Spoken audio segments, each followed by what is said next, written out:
I have a jar right here. This is the current drinking water in Morgan County, Georgia.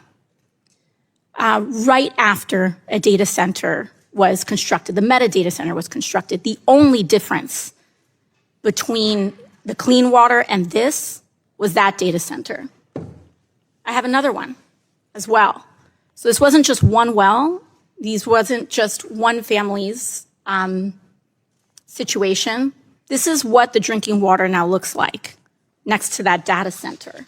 And I think both of us can agree that neither one of these things are drinkable. These families now have to ship, in a rural area, have to ship water to their house in order to cook and bathe themselves.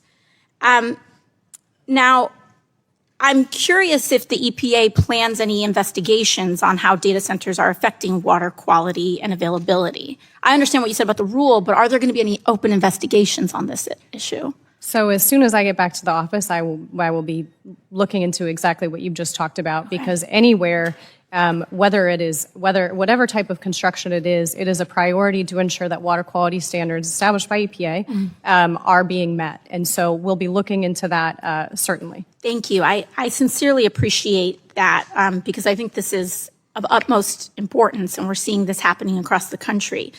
I'd also like to ask about the administration's push to build more data centers by fast-tracking construction.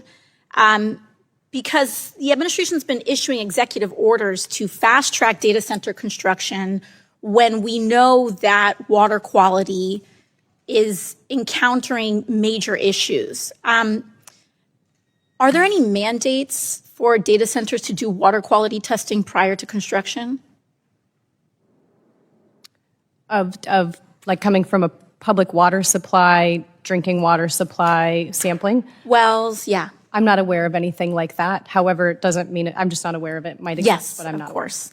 I think it's important that, you as an agency official, we have to make sure we're doing these investigations. And then us, on a congressional level, I'd like to note that I think it's of utmost importance that we also launch congressional investigations into this matter as well, so that we can partner with the EPA and ensure that the drinking water for this country continues to be safe and accessible for the American people. So thank you, Administrator. Thank you.